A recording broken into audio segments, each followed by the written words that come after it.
Hi guys, it's Lois. Welcome back. And for this week, we will be featuring Spanish cuisine.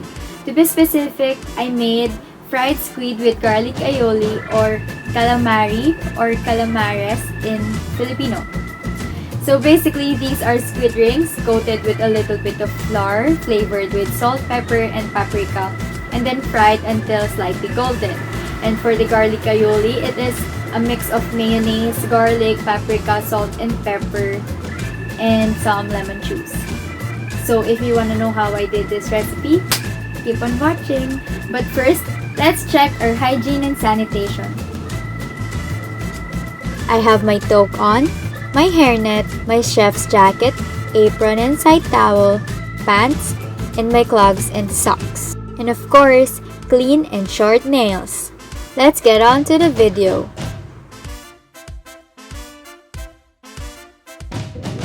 For the ingredients, you will need a squid, flour, salt, pepper, Spanish paprika, mayonnaise, garlic, lemon wedges, lemon juice. Okay, so let's get started. For the garlic aioli, put the minced garlic onto a chopping board and sprinkle with a large pinch of salt.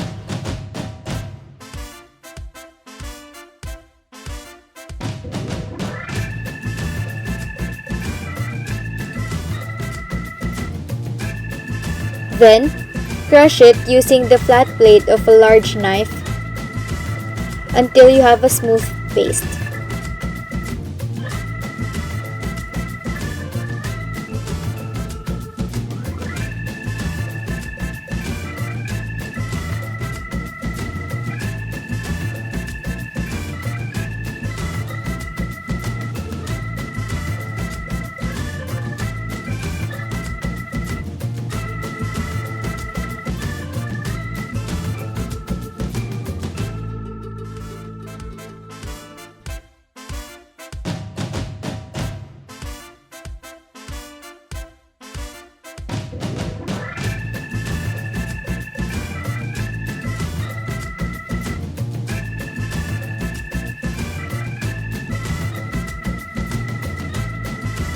Next, mix the garlic into the mayonnaise and then add the paprika, lemon juice, and a little more salt to taste.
Once done, set aside for a few minutes.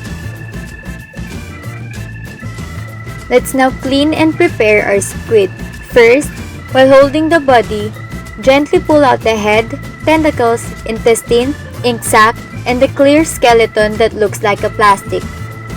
Make sure to discard all the innards. Next, gently peel off the skin of the squid. Pull the skin towards the tip. Once done, rinse the squid body and the tentacles.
Next, cut the squid pouches across into thin rings and separate the tentacles into pairs. Once done, put the rings and the tentacles on a tray.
And season lightly with salt and pepper.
Next, prepare the flour.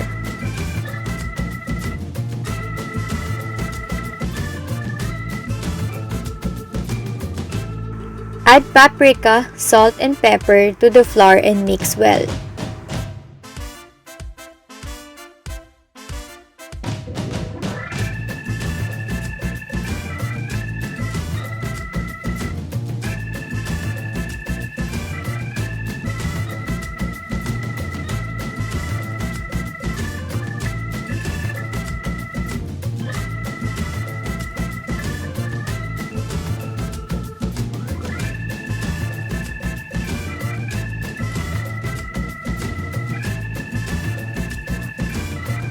Then, toss the squid in the flour. Make sure to remove any excess flour and then leave for 2 minutes to allow the flour to become a little damp.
Next, pour oil in a large deep frying pan and heat to 190 degrees Celsius over medium-high heat.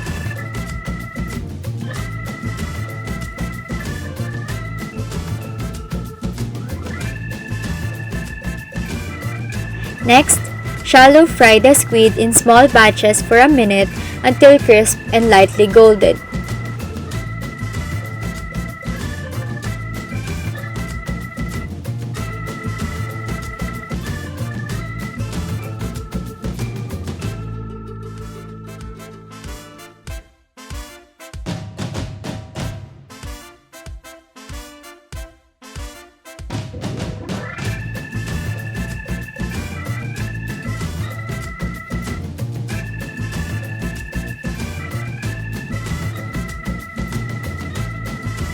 Once done, drain briefly on a paper towel, and for each batch of squid, transfer to an already warm serving dish.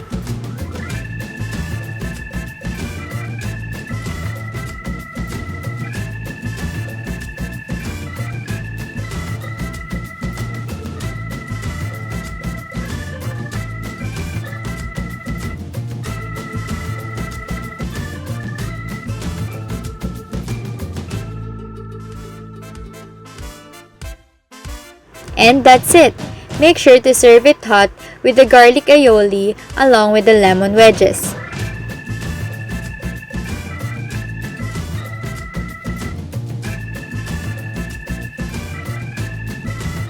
So guys, that is it for this week's recipe, and I hope that you learned something useful, and I hope you enjoyed watching this video. Thank you for watching. See you next week. Bye!